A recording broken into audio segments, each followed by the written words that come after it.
Welcome to Image City Photography Gallery's newest show called True Colors. And here's the star of our show, David Bleich. There's a certain sense in which you defamiliarize a familiar scene. And so most photographers do it in different ways. But this is the solarization I used in order to take a familiar scene and change the colors. The downtown, in addition to the variation in color, it compresses the downtown scene. But when you change the colors, it presents the excitement you feel, and it translates it into the color, the different kinds of colors there are, and then it becomes a much more exciting situation than the original picture, which the colors are less varied.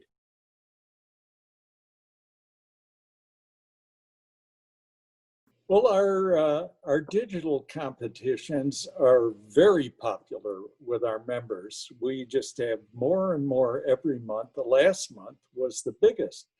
And the competitions are not so much to see who's best, but just to serve as a check for how people are doing. Our judges provide positive comments, which are designed to help people springboard and improve their work from the good qualities of their image, and pointing out flaws is really not helpful at all.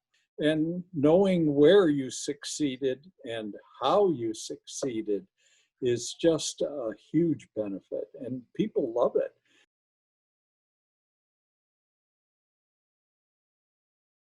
Gil and John and I have done a lot of projects together. It started out just being a project to have fun with. John kind of turned the phrase around to, we're all in this together kind of a thing. So this little project with the hats and masks, the catchy phrase was mine, but the idea was Gil's. And it turned out, I originally thought it wasn't going to be a whole lot of fun. It would just be kind of a boring day, but it turned out being a lot of fun. And we met with a lot of people, and we started pulling them off the street. And that's really where the fun was, is that we said, hey, you want to be part of our project? And the second day was, we had pictures on the walls, outside on the window, so people could see some of the ones we did the day before. No theme, but this one is another variety pack. Your processing methods across different subjects makes for a consistent and easily recognizable photographic style. Now tell me about the photo you call Steam Engine. The interesting thing about the steam engine, you get to one end and they turn the engine around for the return trip. And what they do for that is to hook it up to the last car, which was sort of an open car where you could walk around and sit. That the front of the engine was buckled to the back of the car, so I could get right up to the end of my car and just lean out and photograph the engine from a perspective you normally wouldn't see. My theme is contemplation of woods and water.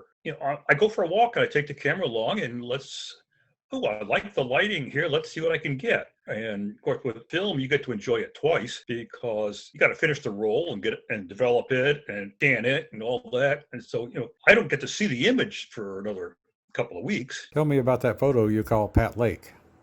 I mean, this photo was taken with the Argus. Pat Lake, it's one of the little ponds down in Durand Eastman. At first, I was going to throw it away. Yeah. And when I posted that on DeviantArt, it's had the best reception of anything I've taken in quite a while. I've had a love affair with horses. My earliest memories, as a kid, 3-4 years old, horses. I just think they're beautiful. So I've been fascinated with horses my whole life.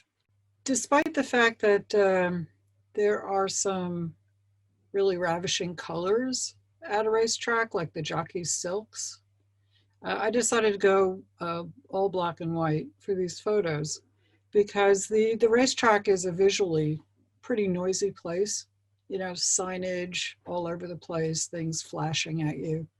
And I wanted to focus on people's faces and the horses.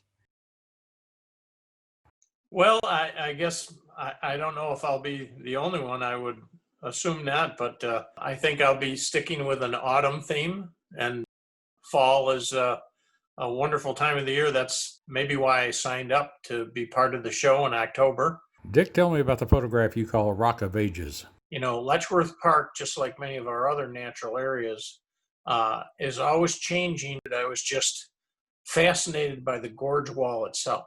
And the river was running so low and so slow that the reflections that you normally wouldn't get in fast moving water were there and available. And I just thought the color palette of that rock wall, and it just made for an interesting photograph.